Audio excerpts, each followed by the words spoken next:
Right. Okay, greetings to everyone, and welcome to the second meeting of our colloquium, uh, Contextuality in Quantum Mechanics and Beyond.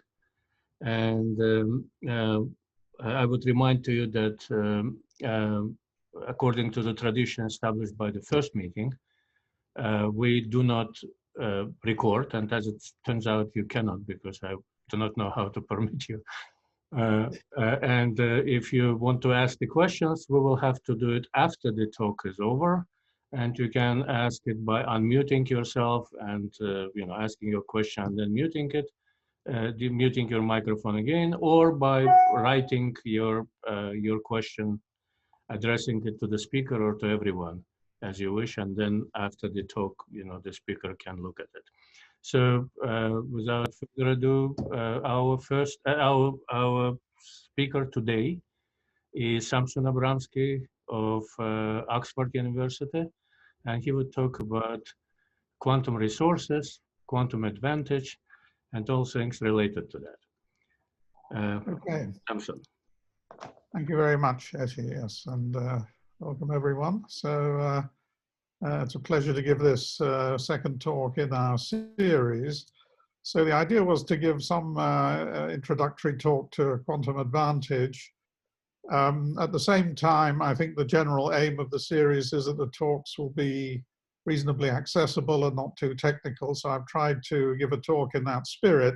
So I'll look at some of the results, but not in great technical depth. And I'll try and give some of the sort of conceptual background. And maybe later in the series, we'll have more detailed talks about various particular examples. Anyway, I thought as some general themes, so current work in quantum information and computation, and actually coming also from quantum foundations, draws on mathematics developed in the study of mathematical foundations of computation. And as we'll see, in a sense, in a very real sense, the new possibilities for quantum advantage, which we'll shortly discuss what it is, sit at the very boundaries of paradox.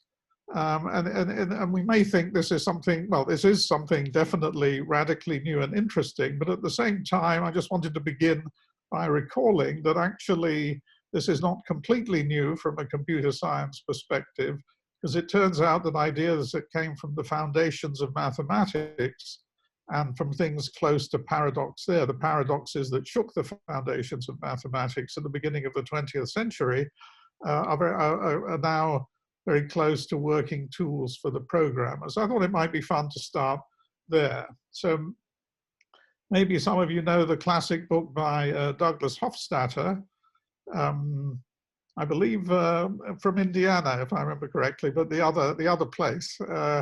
So he's an artificial intelligence researcher. He wrote this book, Gödel, Escher, Bach. And so one of his main concepts was the idea of a strange loop.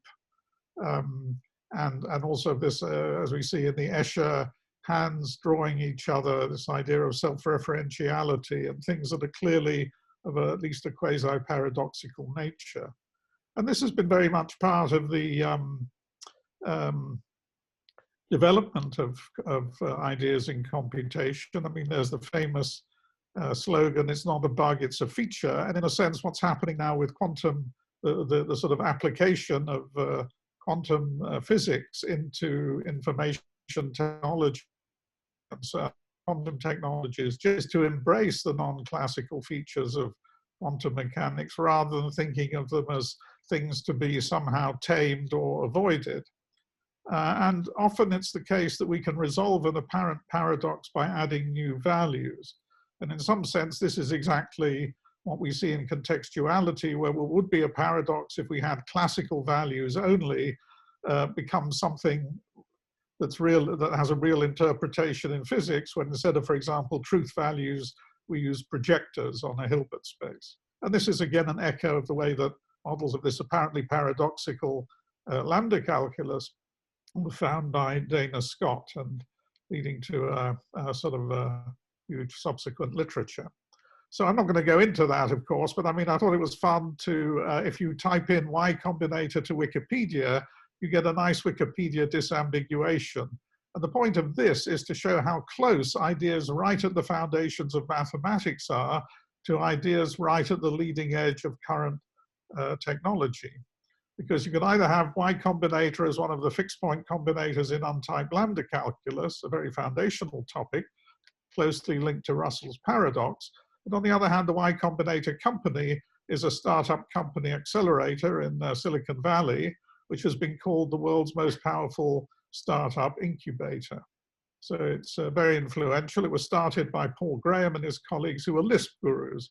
And Lisp is a programming language for artificial intelligence developed from the 1960s and based explicitly on the lambda calculus. And the Y Combinator was introduced by Haskell Curry, a famous logician. And for those, some of you may have come across the programming language Haskell, which is named for him, in his analysis of Russell's paradox. So I'll show you this Y Combinator in all its glory without trying to explain it. And it has this magical fixed point property which comes out of nowhere. And in some sense, this self-referentiality is one of the working tools of every programmer who knows how to use recursion in their programs. Okay, so coming on to our real topic, we're witnessing the beginnings of quantum technologies for information processing. So we have things like randomness certification and amplification, which arise, in fact, as out of some of the experiments we'll sort of mention a bit later. Quantum key distribution and other security protocols are giving rise to the whole sort of field of post-quantum cryptography and security.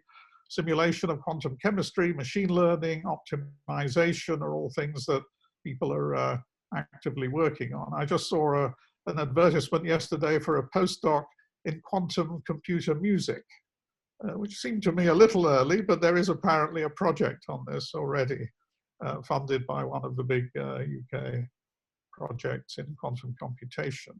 Now, so this is all kind of very much happening as part of our world. We've had announcements of quantum supremacy from Google, and the big tech companies are heavily involved in these developments. And a striking thing is that these are directly connected with ideas from quantum foundations, which themselves are closely associated with paradoxes or quasi-paradoxes. Bell's theorem, the Cochin-Specker paradox, typically, or family of paradoxes, Hardy's paradox, teleportation, pseudo-telepathy, and so on. And underlying most or all of these is this theme of contextuality, which is the theme of this seminar series. So all this is saying that the borders of paradox are a fruitful place to be where interesting things can happen. It's a bit like, maybe it's a bit like a black hole. We don't want to be inside a black hole, but very interesting things may happen near a black hole. In any case, so what is quantum contextuality about? It's one way of distilling the non-classicality of quantum mechanics, or maybe it's the key way of distilling it. And it has implications for, one can say, for our very conception of physical reality, but also on a more practical level for the possibilities for information processing in ways that could transform our information society. So what is the essence of contextuality as a problematic non-classical phenomenon? So maybe the people would offer different answers, but my favorite formulation in a nutshell, contextuality in a nutshell, is where we have a family of data which is locally consistent but globally inconsistent. And this already, I mean, we see two things even from this language, which we'll see a bit more of. One is consistency is a logical notion, and the other is that local versus global structure is a geometric or topological notion. And these are indeed important themes in contextuality, but also see the generality of this. And indeed, in the spirit of this seminar, which looks at contextuality in quantum mechanics and beyond, this is clearly a situation which can arise in many different settings. So here's a visual analogy. Apologies to those of you who've seen it before, but I think it's useful about this idea of local consistency and global consistency. So we imagine we have pictures of a building far off, and our camera has limited aperture, and we're able to take various snapshots of parts of the building. And each of those snapshots looks fine in itself. And even if we examine the sort of boundaries where they adjoin, there's no inconsistency visible there. So we might think, well, okay, we have all this local data. Surely there is a building, an actual building from which all these things come from. And so we can piece everything together into a unified whole. And if we do that, we find that this is a famous picture, the Escher ascending and descending, a staircase which is either always ascending or always descending, depending on sort of how you look at it. So there's let me mention as an aside, since Adan mentioned Roger Penrose, recent Nobel laureate, in his talk, there was a fascinating interaction between Penrose and Escher expressed in this picture, and also in a continuing interaction between them. But Penrose was fascinated by Escher's paintings and worked out with his father essentially the idea of this staircase, and actually drew a version of it, because he's actually a pretty good, does pretty good drawings himself, and then suggested it to Escher, who then produced this famous painting. So there's indeed also a mutual interaction between them on this. Okay, so this is the global inconsistency relating to our local, despite the fact that we had local consistency. So the kind of questions we want to ask about quantum advantage. So we're interested in information processing tasks. And what we're asking is, when can we do better with the use of quantum resources than we could do without? And the sort of detailed questions we want to ask are, in which situations is quantum advantage available? How much advantage is available? How much better will a quantum solution be? There are examples where we can solve something using quantum resources which has no solution at all in the classical case. Others where there's a degree of advantage, a quantifiable degree of advantage. And of course, most particularly, how to find new examples and applications. And we're still at the, it's an emerging paradigm. And we're still, I think, well short of a kind of systematic theory. So we can sort of predict or have general tools to tell us where to find this kind of quantum advantage. But the key message which I would want to give is that the possibility of quantum advantage, I mean, after all, in computation, we're using some physics in the background. Feynman famously said, you know, of Turing's classic analysis of computation, where he talks about, you know, people writing symbols on squares of paper, that everything is clear and completely compelling, except that he's kind of taking for granted the physics of pencil and paper, which is a sort of classical physics.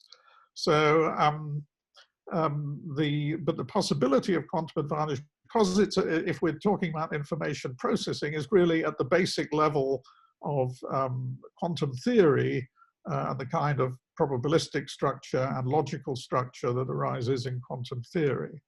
And if something is going to do better than what we can do classically, then it must be because of the non-classical features of quantum mechanics. And this non-classicality manifests itself in logical terms. Okay, so yeah. Okay, now I've somehow okay. I need to. Sorry. All right. Sorry about that. Okay, hopefully we're back. Can everyone see the screen again? Oh, okay, I'll take that as yes, but yes, please unmute. It's okay? Yes. Okay, fine. Great, thanks. All right, so, and this non-classical picture, as we were saying, lives at the borders of paradox, as indicated by these foundational results, many of which bear the name of paradox.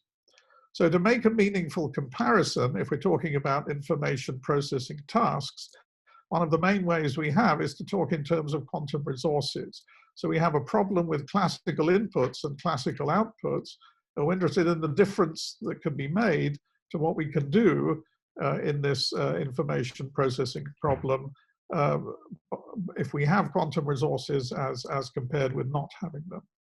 And another thing to say is that we see that non-classicality should be present in the data. It's sort of behavioral, as it were. It's not sort of the fact that it can be realized by things that can be done in quantum mechanics, of course, is what makes it important from the point of view of technology, and actually making things happen. But the non-classicality is present in the data, and this gives rise to the idea of device independence, as we see, for example, in device-independent cryptography and so on. The behavior, for example, the kind of correlations that can be achieved in the data stands for itself without presupposing or assuming already by fiat that there's a particular laws of physics underpinning it. And this is why it's possible to give conclusive results such as Bell's theorem, now experimentally supported. And this non-classicality, because it's at such a basic level, relates to logic and probability. And so understanding the structure of this is important. Okay, so we want to characterize classes of tasks where quantum advantage can be gained and to quantify the degree of quantum advantage. So that's where we'd like to be. The field as a whole is not really there in terms of general results of this kind yet, so we're going to work towards that. And I want to begin with something quite basic but intuitive, which is really at the level of, this is really non-local games, which is another way of looking at Bell's theorem and all that, but in the form of a task which is clearly a kind of information processing task. So we have Alice and Bob and the verifier, and there are classical inputs from the verifier to Alice and Bob, and classical outputs coming back from Alice and Bob to the verifier. And there's an important constraint, which is why we talk about the constraint that makes the non-locality apparent is that Alice and Bob are not allowed to communicate once the game starts. So in particular, Alice doesn't know which question the verifier has asked Bob, and Bob doesn't know which question the verifier has asked Alice. And they have to return their replies to their own questions and somehow achieve some level of coordination in their result. So in one classic version of this game, which is essentially a version of Bell's theorem, is the XOR game. So this is Alice and Bob playing this cooperative game. As we said, verifier chooses inputs, which we can take to be just binary for each of Alice and Bob, and they have to choose an output, also a binary, one bit of output, and they're not allowed to communicate. Of course, in a real classical situation, we could try and do this by putting them in separate rooms, taking their mobile phones away, encasing the rooms in Faraday cages, and so on. For an ultimate underwriting of this constraint, they should be space-like separated, and then we're using relativity to enforce this condition. Anyway, the question is, what the rules of the game have to say when do Alice and Bob win the game? So their outputs here written as A and B. So the winning condition is a curious looking thing. It says that the exclusive OR of those bits A and B has to be equal to the conjunction of the inputs. And if you think about it, the conjunction of the inputs is going to be true only when both X is 1 and Y is 1, and false in every other case. So in every other case, then the exclusive OR of A and B has to be false, which is to say that A and B have to be correlated. Remember, the exclusive OR is only true when one of the inputs is 1 and the other is 0. So those are their opposite values, so therefore they're anti-correlated. So the winning condition is really saying in 3 cases, when X and Y are not both 1, then the outputs are anti-correlated. And in the final case, when X and Y are both 1, they have to be correlated. That's the I think, most intuitive way of reading this. And we can write out a table of conditional probabilities for a strategy for this game. And then the success probability for the strategy, so this is probabilities of getting particular values A and B given inputs X and Y, and then assuming a uniform distribution on the choices by the verifier of inputs, this would be the expression for the success probability for a given strategy. Okay, so the question is, how well can we do in playing this game?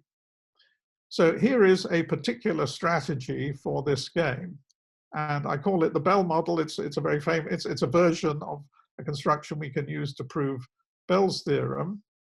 And what does it mean? Well, it means for each sort of choice of inputs sent by the verifier to Alice and Bob, we get a vector of probabilities for each of the possible outputs, a probability distribution on each row for each of the possible outputs. So for example, the highlighted entry here is saying that when the verifier sends Alice 0 and Bob 1, then 1/8 of the time Alice will respond with 0 and Bob will respond with 1. Of course, we're allowing Alice and Bob to toss coins and even to share some to have some shared randomness of something that happens before the game actually starts. So this table, if we sort of run it through the expression for the success probability, gives us a winning probability of 0.81. So this may, I mean, this is 16 numbers, you know, okay, it gives this probability. That may leave us cold, but the fact is, and this is what we're now going to see, the optimal classical probability is 3/4. So if we play the game according to the rules we just laid out with only classical resources, this is a strategy that could never be realized in this world. And now, how do we know that the optimal classical probability is 3/4? By the way, it's very easy to get that probability of 3/4 because after all, 3/4 of the time, Alice and Bob will be sent, you know, things on the first 3 rows, which are where the inputs are not both 1, and they simply have to agree in advance. Some, you know, they both choose, say, 0, 0 as their output, and then they will get 3/4 of the time they will win. But how do we know that no other possible very cunning strategy we could come up with using only classical resources can do no better than that? And the proof of this uses and is essentially the same as the use of Bell inequalities, a fundamental technique in the whole of quantum information as well as so important in quantum foundations. And the sort of moral of this, of course, or the message, is that the Bell table, as we've seen, exceeds this bound. And it is quite easily quantum realizable. We use an maximally entangled pair of qubits. We can use quite simple choices of measurements for Alice and Bob, and that will produce exactly this table that we were looking at. So therefore, it shows that quantum resources yield it's a fundamental example of where quantum resources yield a quantum advantage in an information processing task.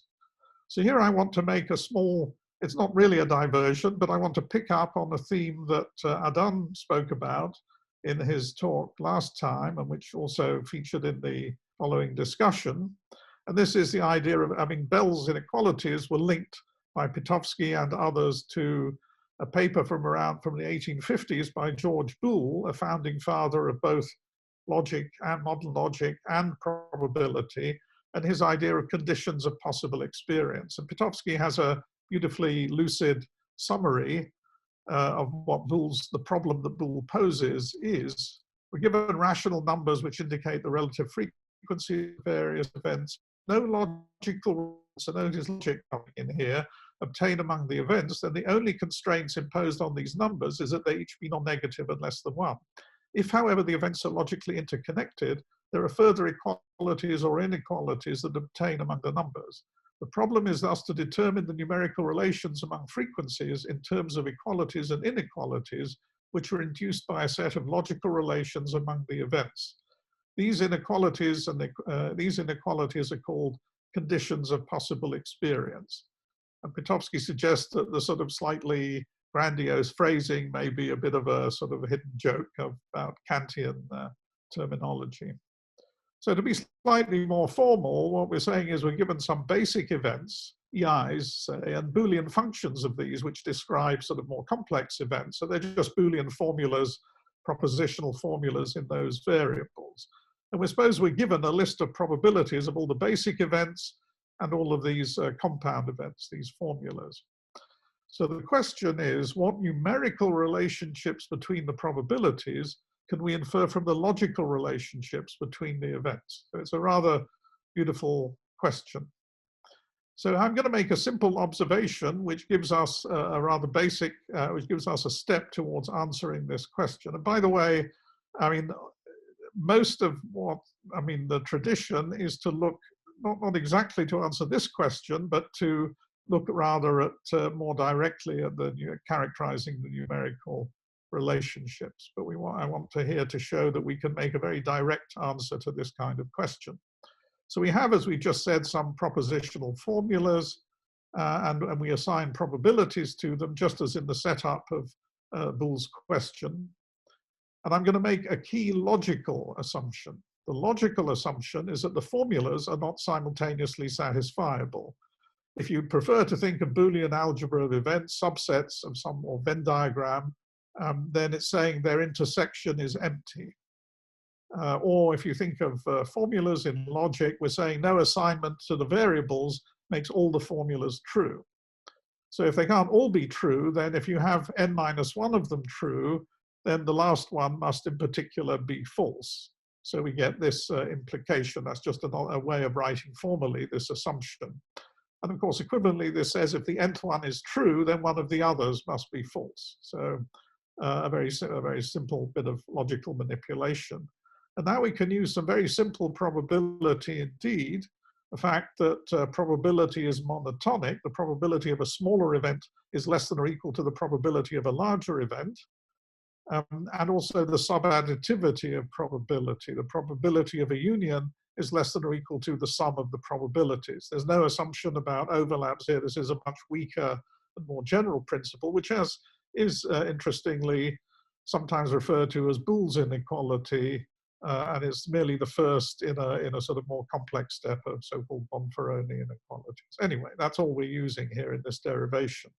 So we get this very simple derivation, and if we tidy up, what we're getting under the assumption that the formulas aren't simultaneously satisfiable, that their intersection in the Venn diagram is empty, is that the sum of the probabilities is bounded above by n minus 1. So here we've used a logical assumption on the events to derive a numerical relationship on the probabilities. Now let's come back to the Bell table, and what I'm going to do is pick out on each row an event, which is a combination of possible basic events. So on the first three rows, I pick out the correlated events, where the two variables are assigned the same values, either 0, 0, or 1, 1. And on the final row, I pick out the anti-correlated events, where one is assigned 1 and the other is assigned 0. So remember, these just correspond to the winning conditions in the XOR game. And we can write these events as little formulas like this. So logically, it's just these expressions. And it's quite easy to see that these formulas are not, their intersection in the Venn diagram is empty. In fact, if we start, say, with A2, then we can use this third condition to replace A2 by B1. We can use the first condition to replace B1 by A1. And we can use the second condition to replace A1 by B2, and we end up with B2 exclusive or B2, which can certainly never be true since the values have to be different for the exclusive or to be true. So here is something to which our little argument here exactly applied, but if we sum the probabilities of those events, we see indeed that they give us the winning probability we've already mentioned, so we actually get 3 1/4 rather than 3. So we violated our logical Bell inequality by 1/4. And of course, if we normalized, we would get exactly the winning probability that we were mentioning before. Let me also say that it's possible to get even slightly better using quantum resources, but I prefer to keep the numbers simple in this example, so the sort of everything is immediate. Okay, so that was an application of a particular kind of answer to Bell's question to exactly this. In fact, this establishes a basic version of Bell's theorem. Let's just slightly generalize what we were saying. So we're given a family of propositions as before, and we say it's K consistent if the size of the largest consistent subfamily is K. So rather than saying that the intersection of the whole lot is empty, we're saying that if you go beyond K elements of the family, where obviously K will be less than the total size of the family, then that intersection will already be empty. And then if we have such a K-consistent family, and then for any probability distribution on the set of all the truth value assignments, which then obviously gives you induces probabilities for all the events, we have this bound of K. So this generalizes what we had before, where it was n minus 1. Now, that's not particularly difficult to derive. More surprisingly, all Bell inequalities arise in this way. And this was a result in a paper with Lucian Hardy on logical Bell inequalities from a while back. The result, more precisely, is that a rational inequality is satisfied by all non-contextual empirical models, and to use the jargon, if and only if it is equivalent to a logical Bell inequality of the above form. Now, this gives I would claim, a full logical answer to Bell's problem. It gives the full answer of where you get these non-trivial relationships from. And in fact, the following quotation, Pitofsky himself sort of gave a brute force computational approach, but he did say this, which suggests that he may have envisaged the possibility of this kind of characterization. In fact, all facet inequalities for the correlation polytope C of n should follow from Venn diagrams, that is, the possible relations among n events in the probability space. And what we've seen is that, in fact, they do. I mean, a sort of corollary of this result is that using Fourier-Motzkin elimination, you can actually get a finite set of logical Bell inequalities that characterize the polytope. So so in fact we can fulfill this idea, and we see that the essential point is exactly these relations of logical consistency. Now, of course, with contextuality, we're exactly interested in the zone that goes beyond these conditions. So, Boole having asked for the conditions of possible experience, I like to suggest that what we're studying are the quantum conditions of impossible experience. Now, of course, what does impossible mean? And the real answer is, what we've already alluded to, that if you tried to synthesize all the experience into a single whole, it would be impossible. But in fact, what we see is only windows which are locally consistent, but those we actually and really see. Maybe the sort of clearest form of this idea of quantum conditions of impossible experience is the original Koch and Specker theorem, and Koch and Specker were themselves logicians, where they showed as one of the corollaries of their main result that there are propositional contradictions which can be interpreted in projectors on a Hilbert space in such a way as to make them true. So there are things that would be contradictory under any Boolean. There's no Boolean assignment that would satisfy them. The Venn diagram would be empty and all the rest of it, and yet we can make them true by interpreting in projectors on a Hilbert space. And there is no actual contradiction, because all we actually see in front of our eyes, and this is also a point well made by Pitofsky, is one of these local windows where we see something perfectly classical. It's the piecing together of the windows, or the impossible, which is shown to be impossible. So forcing us, some in philosophical terminology, maybe to some kind of perspectivism. Yeah, I mean, incidentally, there's a fuller discussion of this in I have a paper in the recent volume in sort of tribute to Pitofsky that appeared this year. Okay, well, is this stuff real? Yes, it is. And we have there was a long history of experimental confirmation of these phenomena. And the first generally accepted loophole-free Bell tests happened in 2015. The first one published was this one by Hansen et al. In Delft. This is a portrait of John Bell. Here is, there's a review by Alan Asper, who actually led the first attempts at experimental verification of Bell's theorem. And as he's saying there, by closing loopholes, these tests remove the last doubts that we should renounce local realism. And there's a little timeline. We have von Neumann basically clarifying completely the mathematical foundations of ordinary quantum theory. Quantum field theory is a different matter, but ordinary quantum theory, everyone's been using that formalism ever since. EPR paradox, and then this big gap till Bell's theorem, the first experimental test by Asper, Grangier, and others, key distribution, the Deutsch quantum computing paper, quantum teleportation, Shor's algorithm, and one can add after these loophole-free Bell tests now claims of quantum supremacy and so on and so forth. Okay, so now I want to, having shown you a sort of very classical basic example, I want to indicate how we build a more general way of looking at these situations without going too much into technical details. So, so that one level that has been found extremely useful, appears in various forms and different approaches, is that of what we call measurement scenarios, or sometimes called contextuality scenarios. In Adam's approach, uses graphs essentially, and there's an approach that uses hypergraphs. In Etty's approach, he has these sort of table context and content tables.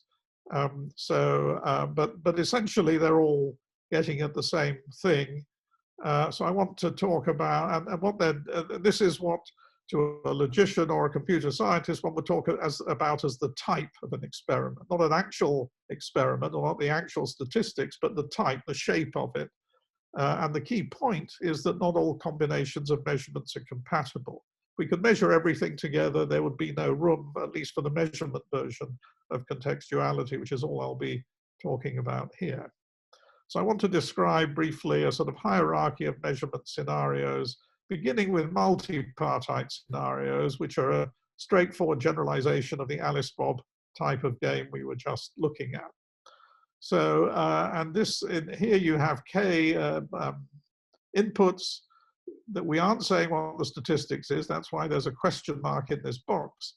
And then for each input, there's a corresponding output. So you can think of the inputs as the verifier sending a question to each of the agents, the players in the game, or you can think of it as an experimenter choosing a measurement setting. And the output is either the response to the verifier made by the player of the game, or it's the result we read off the dial from the measurement. And we have choices of different questions that can be put to each agent and different answers. And we have a very simple rule of saying what is a context, then what is a compatible set of measurements. And that's simply that we restrict each agent to a single choice of measurement. So we say that any subset of these labeled measurements, which tell you which site, which of the agents it's sort of relevant to. So we say such a set is compatible if there's only at most one chosen input for each site, for each agent. And also in this setting, we have the idea, a locality assumption, that there's no communication between agents, just generalizing what we saw in the case of Alice and Bob. So what this is really saying is that when agent 1 gets their input, they have no knowledge of which inputs the other agents are getting, and symmetrically for the other agent. So technically this turns into the no signaling condition. Okay, so this is the first, most basic type of measurements. Now, here's something that also sort of indicates how we go to something which has a quantum realization. So is what a quantum mechanical scenario. So the previous one, actually, we were being quite abstract on what the measurements were. They were just labels. But for a quantum realization, we would have a Hilbert space and a set of observables on it. And then a context is simply a family of pairwise commuting observables. We're still not saying anything about the statistics. The statistics could be anything at this stage, but this is a natural way of setting up contextuality here. Okay, and the interesting question is what happens to the locality assumption. As we'll see in a moment, it turns into a no disturbance assumption, and this is less universally accepted than the locality condition. We'll maybe say a bit more about that, but it's anyway. And the final, in generality, the final one I'll mention, which is pretty much equivalent to the sort of to Etty's setup with context and contents, or to the hypergraph setting studied by Tobias Fritz, Belen Sainz, Antonio Assin, and others, is kind of also related to the maybe a bit more general, I think, than the graph theory setting, but in the same sort of spirit. So this is what we call a measurement scenario. We just have an abstract set of measurement labels, and again a set of outcomes. And instead of having a detailed structure like operators and whether they commute, we simply declare which measurements can be made together. So we have a measurement cover, which is a family of subsets where a measure, if two measurements occur in the same subset, they can be made together. And in general, we're not generating it from a binary compatibility relation. So we have that extra degree of generality. Okay, so this is how we go to a more general form of scenario. And it may be worth mentioning that it's at this level of generality that the results relating to the sort of Boole question would be, and other similar things would be formulated. Okay, so now that was the shape or the type, but we actually want to consider particular kinds of statistics, particular kinds of probabilistic behavior. And this is what's given in our terminology we call an empirical model. The reason we call it an empirical model, actually the terminology had been previously used by Brandenberger and Nossen-Janowski, but the sort of idea is this is statistics. It's given as such, as probabilities on this data, and it may be generated from a physical theory like quantum mechanics, but it might not. So it's this kind of device-independent idea. So it's simply a rule which for each context assigns a probability distribution on all the possible outcomes you could get of assigning outputs to the measurements in the context. And then they should, in the sort of main thing that we consider, that these should satisfy the no disturbance condition. Compatible measurements do not disturb each other. And formally, what this is saying is, if I have a larger context and if I reduce to a smaller one, then in fact the statistics I see on the smaller context should be exactly what I would get by marginalizing from the statistics on the larger context.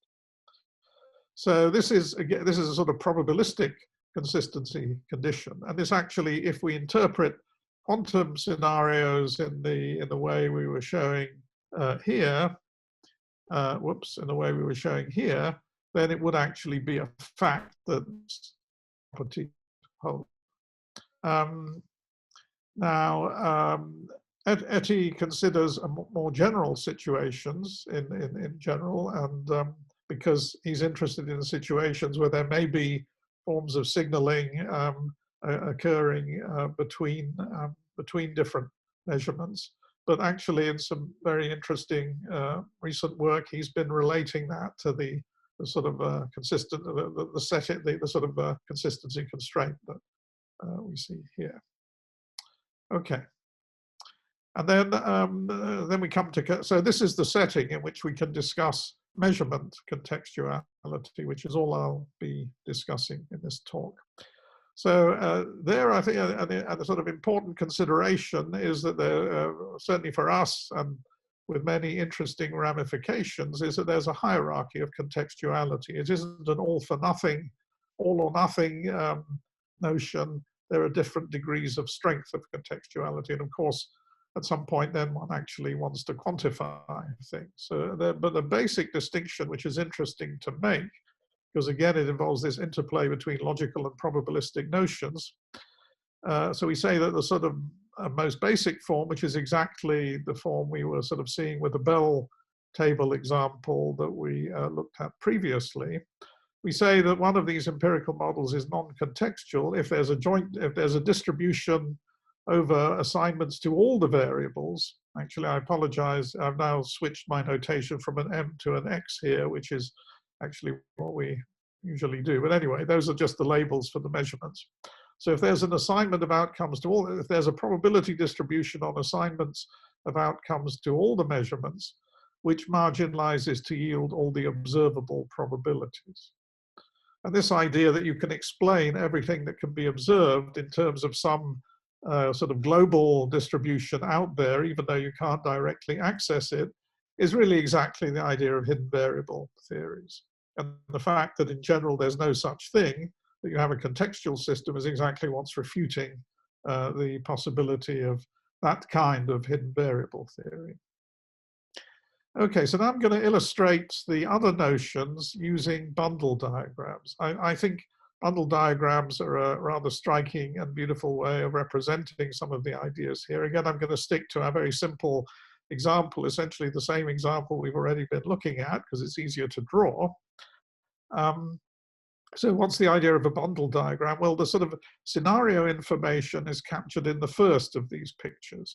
We see the measurements that can be made, and the way that compatibility is represented is that two things are compatible if there's an edge between them. So we have our Alice measurements and our Bob measurements, and you see each Alice measurement is compatible with any Bob measurement, but the two Alice measurements are not compatible with each other. And exactly the same holds for the Bob measurements.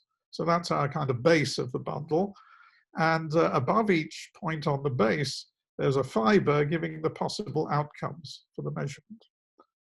Okay, now this idea of assignments, value assignments.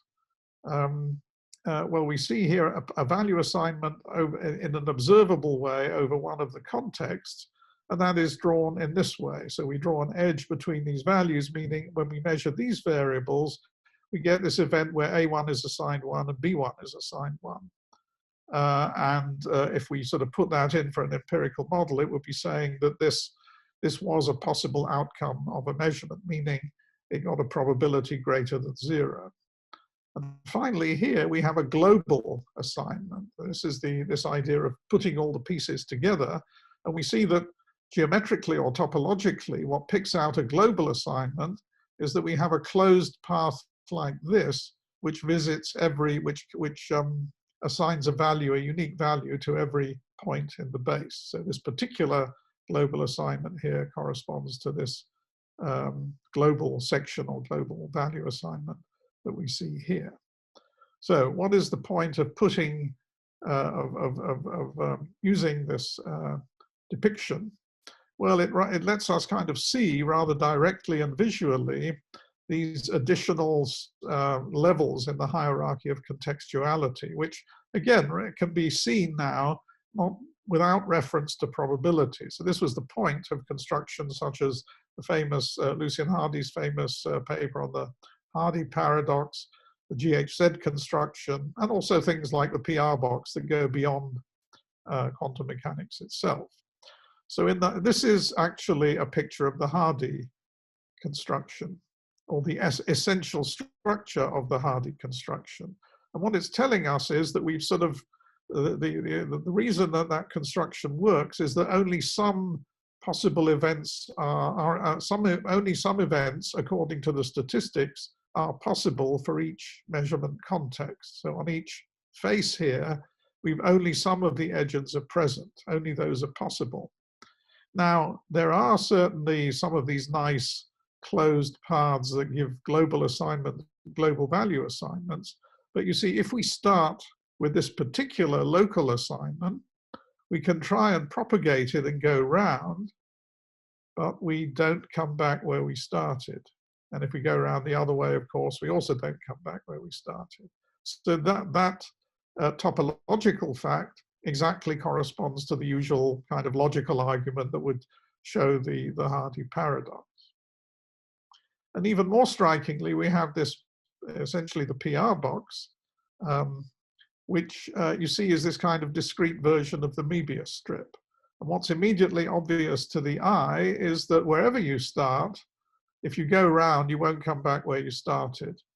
In fact, there's a sort of double cover property that you need to go around twice in order to get back where you started. This actually is equally well a depiction of a version of the liar paradox with a so-called liar cycle of statements. So this strongly suggests that not only is there logical structure in these arguments, but also topological structure, and that is indeed the case. And just to finish that, let me sort of go back to our Bell table and our sort of version, if you like, of a CH-SH type inequality, where what we did was we chose to look at the events that picked out the correlated and anti-correlated correlated events on the first three rows, anti-correlated on the fourth, corresponding exactly to the winning conditions for the XOR game. But you see that where we put the weight exactly corresponds to the edges that exist in this Möbius strip. So we see very directly that the way we get the probabilistic argument exactly hinges on getting a sort of logically inconsistent, logically contradictory construction in the underlying events. And I think this is a beautiful junction of, ideas from physics that generate these tables, and then probability theory. We've seen the connection between probability and logic. And now we also see that topology is very much part of the story as well. Okay, so to look at these things with us from a slightly different geometrical perspective, if we have the space of all probability models, then we have a polytope. The probability models are closed under convex combinations, and we can also relate the different hierarchy to different levels of the polytope. So here I'm sort of indicating schematically that we have the non-contextual polytope, the things that are bounded by Bell inequalities, and this sits inside a larger polytope of all the consistent or compatible empirical models, those that satisfy that consistency condition that we were discussing before. And then probabilistic, so the things that do have a classical explanation sit inside the non-contextual polytope. For those which are outside, the weakest version is the probabilistic contextuality is in the relative interior of this part. Logical contextuality is things that are living on the faces, and strong contextuality is in lower dimensional subspaces, for example, vertices of this larger polytope. There's even a smaller class of so-called all versus nothing constructions. And indeed, the whole thing can be ramified in various different ways, but I think this is enough to give a picture. So we get this hierarchy, as we've said. Okay, so now we come to the question of how to quantify contextuality. So there are quite a few, in fact, proposals. Etty has got various interesting ways of measuring contextuality. Other people have also studied various measures. But the one that we've mainly focused on is contextual fraction. And this arises in quite a natural way from this convex geometry. If we're given an empirical model, we can ask for a decomposition of it into a non-contextual part and another part, which in the end, so if it's contextual, of course, we can completely, it lives completely over here if we simply set lambda equal to 1. If it's non-contextual, if it is contextual, then what's the largest value we can find of lambda here? How much of the model can we account for in a non-contextual fashion? The maximum value is called the non-contextual fraction, and then we get the contextual fraction as its complement in 1. So this is nice from various points of view. It's computable by a linear program. The normalized violation by any of an empirical model by any Bell inequality, and this is for arbitrary scenarios, is at most a contextual fraction of that model. And this bound is attained. There exists a Bell inequality whose normalized violation is exactly this contextual fraction. So that follows from duality principle of linear programming. And moreover, for any decomposition, and it turns out that the thing on the other side of the non-contextual part is strongly contextual, this Bell inequality is tight at the non-contextual model and maximally violated at the strongly contextual model. So it behaves in a nice way. And in fact, another important feature, which I don't have time to go into, is that with this measure, we can set up a nice resource theory of contextuality. So resource theories are an interesting theme in recent work in quantum foundations, and quite relevant also to quantum advantage, as we'll see briefly in a moment. So there's a kind of setup there about operations and so-called free operations, and one then asks for measures which are monotones with respect to those operations. So we have a sort of a set of such operations, and indeed the contextual fraction is a monotone for that set. Okay, so now we come to quantum advantage. So I'm going to say a bit, leaving open a more detailed discussion in future. So one striking place where there was very clear-cut evidence for the role of contextuality and quantum advantage. There are others as well. I can't cover the whole literature. It was a very nice paper by Robert Rausendorf, which in the setting of measurement-based quantum computation.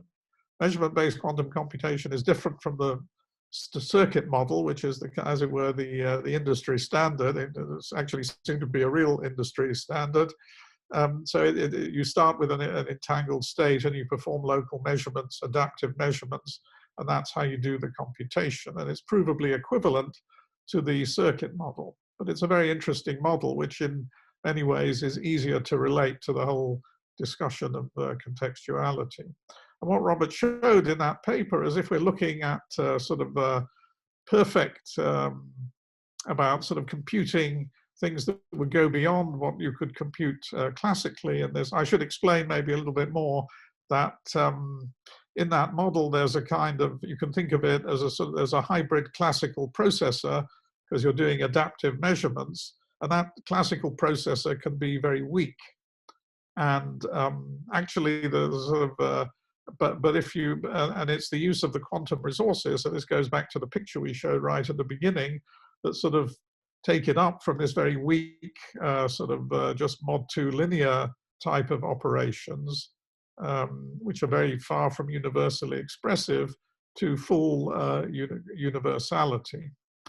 And what he showed was that that strong contextuality is a necessary condition to achieve anything that goes beyond with the probability 1 that goes beyond this sort of linear, mod 2 linear computation. And there's also an expression for the probabilistic case. And what we then with Rui and Shane showed in a paper a couple of years ago, where actually a lot of the things I've been talking about with contextual fraction and resource theory and so on also appeared, is that we can give, we can sort of refine this argument to give a very nice inequality which holds between 3 quantities. Well, the contextual fraction, which we've already seen, actually you see this is the non-contextual fraction here. It turns out to be more convenient to use that. And here we have the success probability of your probabilistic algorithm, and actually the error again is the complement. So this is saying that the error is greater than or equal to the non-contextual fraction times this other parameter, which is a measure of the hardness or degree of non-classicality of the problem.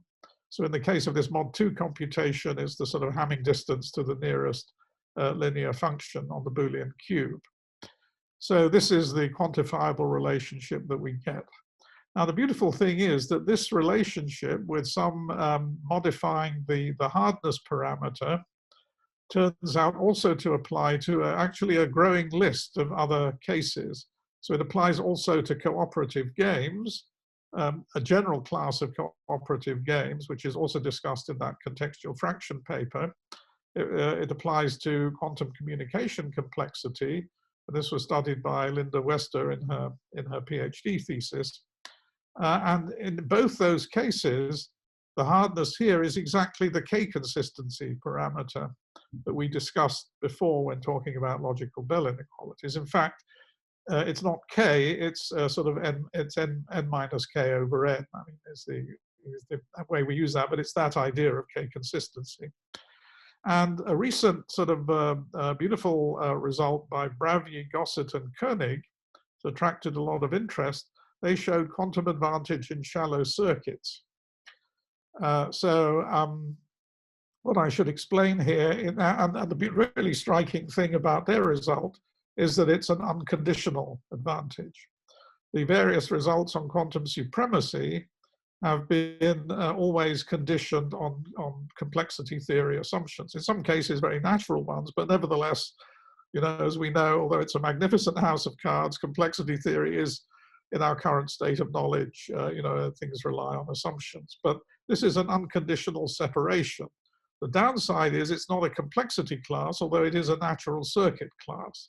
So this is, if you think of a circuit in the usual depiction, then you can sort of think of, for any given gate in the circuit, you can think of how many previous gates, the outputs of how many previous gates it kind of relies on. You can think of it as a kind of backward light cone for that gate. And if you have a constant bound on this depth of the circuit, how many previous, of course, when we're talking about circuit families, so you have a family of circuits, one for each size of problem, and the shallow circuits are those where there's those basic cases where there's a constant bound on the depth of the family of circuits. And they were able to show, starting from a given contextuality construction, how to build a quantum circuit, a shallow quantum circuit, which solved to a given specification, whereas provably and essentially following from the usual contextuality arguments, no classical shallow depth circuit could meet that specification.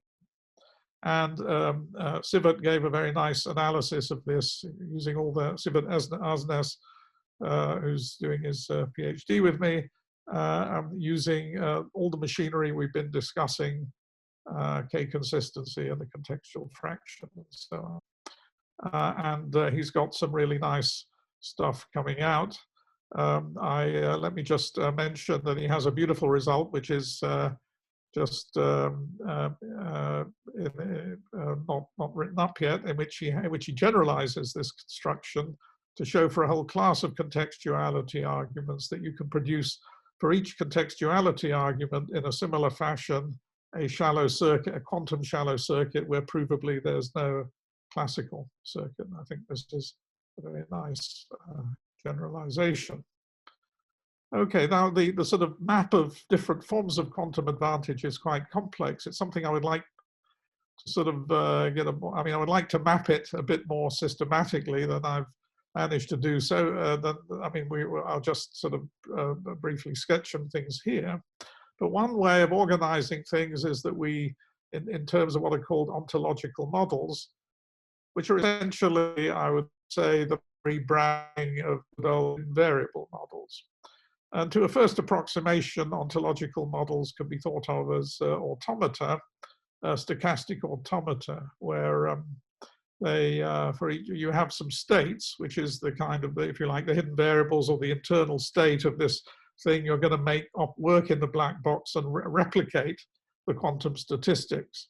And then you have a probabilistic rule to tell you how to make transitions in this. There's actually a couple more elements you need as well.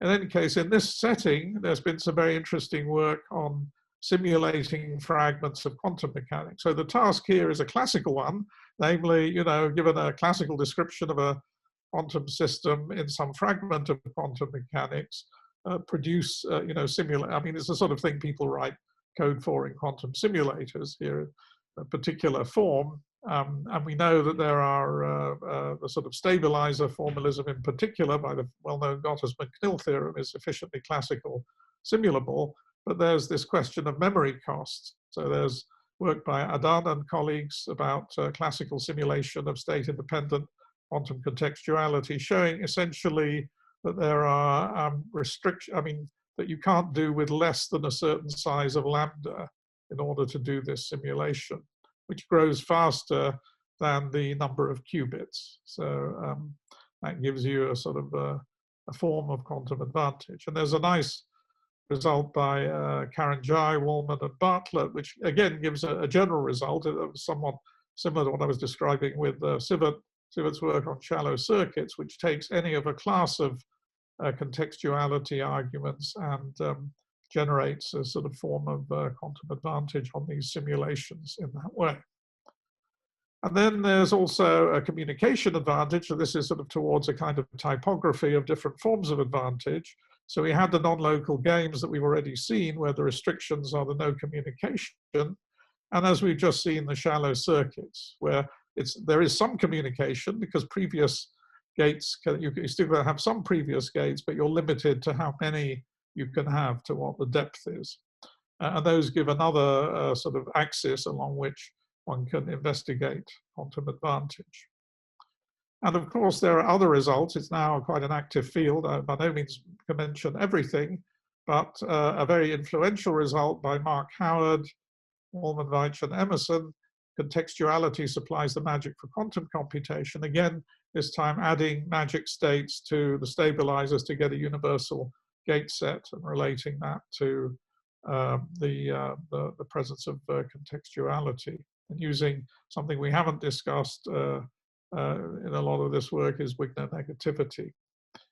And some very interesting recent work by Kirby and Love, which go to a very mainstream sort of computational method, variational quantum eigensolvers, and showing contextuality tests for efficient simulation. And I think this is a very good direction where, and I think there's a lot of opportunities to show that contextuality is at the heart of a lot of the major computational tools that we have in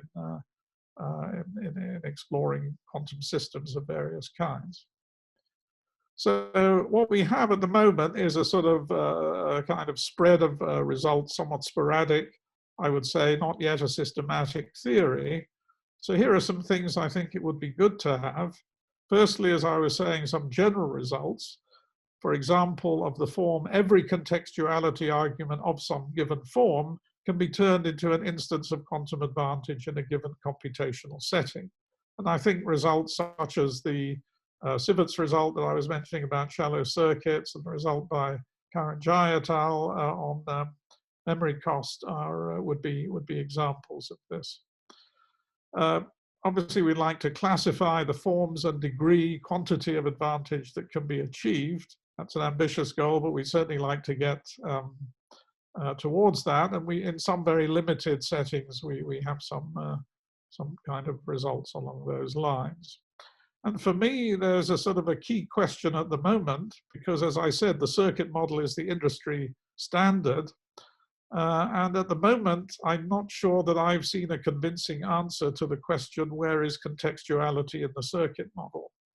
And actually, people who are sort of hardcore quantum complexity people who think in terms of the circuit model tend to be skeptical about contextuality exactly because, they point to Gottesman-Knill and sort of things where there is efficient classical simulation, but there isn't contextuality.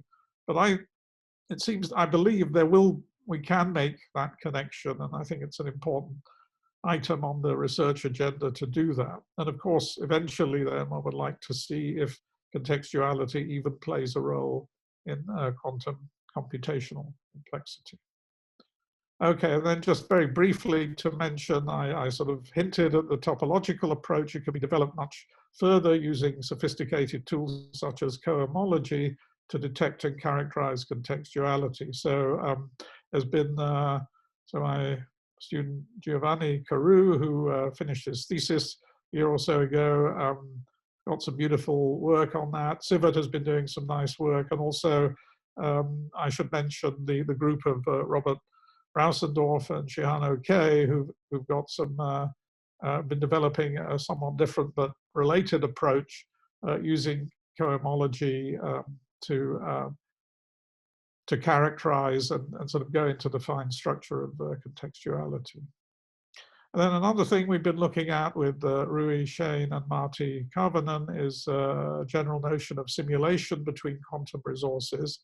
And this is an important step. It's sort of, you ask which behaviors can be achieved relative to a given resource. And there's quite a lot to say there, and the whole subject gets much richer when one takes that point of view. And then finally, we are quantum mechanics and beyond. Because of the generality of the notions, they can be found in many areas outside quantum mechanics, as we've already mentioned. Databases, let me mention here a beautiful recent paper by Fokion Kalaitis and Albert Hatserias, which relate Vorobyev's theorem, which I haven't discussed, but is a famous result sort of relevant to this area and actually they generalize Vorobyev's theorem to a setting with the sort of semi-rings, to a setting that's and relate it to some central issues in database theory, linguistics, logic, as we've already mentioned, psychology, and others. Okay, and I'll finish here, just take the pleasure of acknowledging some of the many people I've had the pleasure of working with on these topics. Okay, so I'm done.